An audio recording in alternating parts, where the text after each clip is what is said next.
خوش قسمتی سے آدھ گھنٹے میں ہی بھٹو صاحب سے اس کا رابطہ ہو گیا۔ راجا نے چونکہ پہلے بھی اس مسئلے پر ان سے بات کی ہوئی تھی، اسی لیے اسے ساری بات سمجھانے کی ضرورت نہ پڑی۔ دونوں بے کلف دوست بھی تھے اور ایک ہی تھیلی کے چٹے بٹے بھی۔ میں تو ٹیلی فونک گفتگو میں صرف راجا کی بات سن سکتا تھا، دوسری طرف سے کیا کہا گیا مجھے اس کا کچھ علم نہ تھا۔ جب یہ گفتگو ختم ہوئی تو راجا کے چہرے پر اطمینان جھلک رہا تھا۔ اس نے کہا، فکر نہ کرو، سب ٹھیک ہو جائے گا۔ اور یقین جانیے کہ 1 گھنٹے کے اندر ہی راجا صاحب کے پی اے نے بتایا کہ میرے محکمہ کے 2 اعلیٰ افسران اسلام آباد کی ہدایت پر اس سے ملنے آئے ہیں۔ انہیں فوراً بلوا لیا گیا۔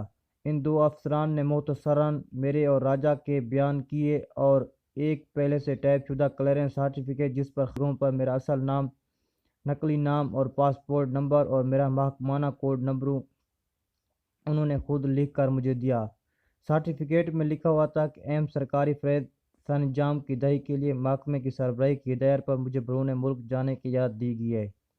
واپسی پر میں اپنے سابقہ محکمے میں رپورٹ کروں۔ یہ سرٹیفکیٹ دے کر وہ چلے گئے۔ میری بہت بڑی مشکل حل ہو چکی تھی۔ ہوٹل میٹروپول آ کر میں نے اس سرٹیفکیٹ کی 4 کاپیاں بنوائیں، ایک اپنے گھر، ایک پشاور ہوٹل کے مالک بابر خان کو، ایک کاپی امانتاً مسٹر مینولا کو دی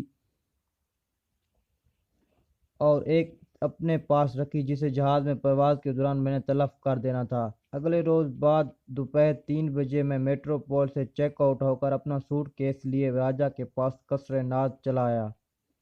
راجا بھی بالکل تیار تھا۔ اس کے سیکرٹری کے ہمراہ ہم ایئرپورٹ کو روانہ ہوئے۔ راجا صاحب کے ہمراہ ہونے کی وجہ سے ہم لانچ میں ہی گئے۔ وہاں سے میرا سوٹ کیس لیا گیا اور مجھے بورڈنگ کارڈ دیا گیا۔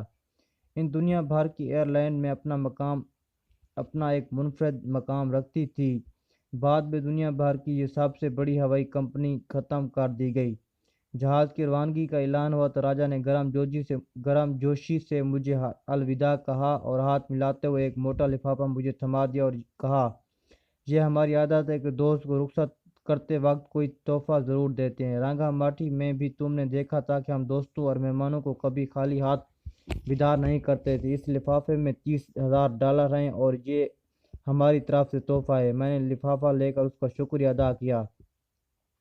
ایئرپورٹ کی گاڑی مجھ کو اکیلے کو جہاز تک لے گئی۔ میرا ٹکٹ فرسٹ کلاس کا تھا۔ وی آئی پی اور فرسٹ کلاس کے مسافروں کو جہاز تک چند قدم پیدل چلنا بھی 2 بار ہوتا ہے اور یہ مصنوعی اور پیسے سے خریدی گئی عزت پا کر وہ پھولے نہیں سماتے۔ جہاز رن وے پر دوڑتے ہوئے اپنی منزل کی طرف منہ پرواز ہوا۔ اس کی منزل تو بینکاک تھی، لیکن میرا اصل منزل کی طرف سفر بینکاک سے شروع ہوتا تھا۔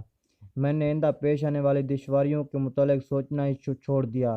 میری گزشتہ زندگی میں خدائے ذوالجلال والاکرام میری نہ حل ہونے والی الجھنوں کے عین وقت اور غیر متوقع طور پر حل کرتا رہا، اور اس وجہ سے مجھے اس کی ذات، اس کے قادر مطلق اور منصب الاسباب ہونے پر یقین تھا۔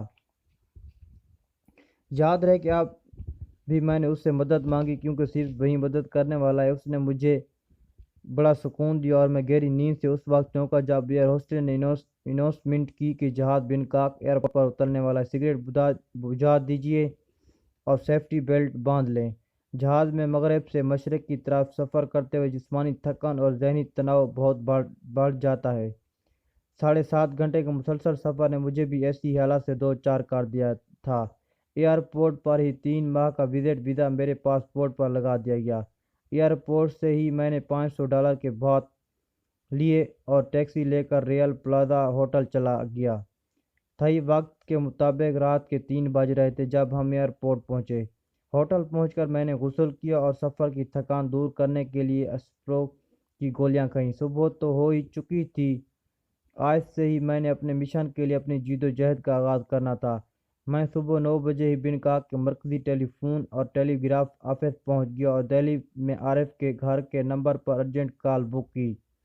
چند منٹوں میں ہی کال مل گئی۔ لائن پر عارف سے خیر وفیات دریافت کرنے کے بعد جب میں نے اسے بتایا کہ میں بینکاک سے بول رہا ہوں تو وہ حیران ہوا، اور جب میں نے اسے یہ بتایا کہ مجھے ایک اور مہم درپیش ہے جس کے لیے مجھے بشیر کے گیراج کے لڑکوں اور ضروری طور پر کیسر کی ضرورت ہے، وہ کہنے لگا، خدا کے لیے اب بس بھی کرو۔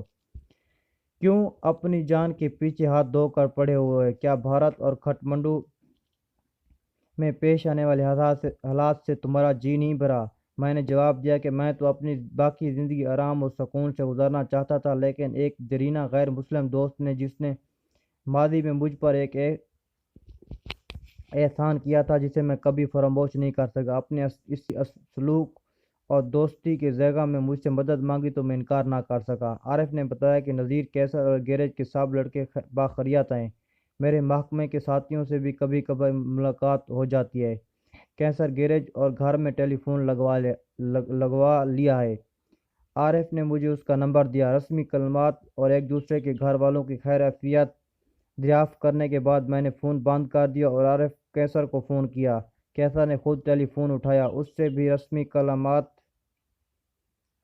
کے بعد جب میں نے اپنے مطلب کی بات کی تو وہ حیران رہ گیا۔ کہنے لگا، کیا آپ گوشت پوست کے بنے ہوئے یا آلو کے؟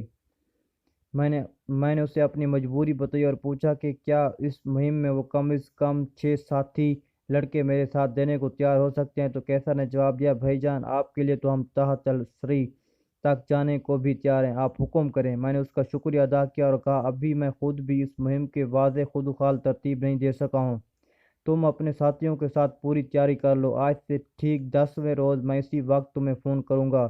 میرا فون ملنے پر تم دہلی سے چل پڑنا اور بینکاک سے میں روانہ ہو جاؤں گا اور ہماری ملاقات انشاءاللہ بھارت اور برما کے بھارتی سرحدوں قصبہ کالادان میں ہوگی۔ اپنے ہمراہ لانگ بوٹ ضرور لانا، اس مہم میں ہمیں زہریلے سانپوں، جلدلی جونکوں، زہریلے مچھروں اور مکھیوں وحشی قبائل سے بھی واسطہ پڑے گا، اس لیے پوری اور مکمل تیاری سے کالادان پہنچنے کے لیے نقشوں سے مدد لینا۔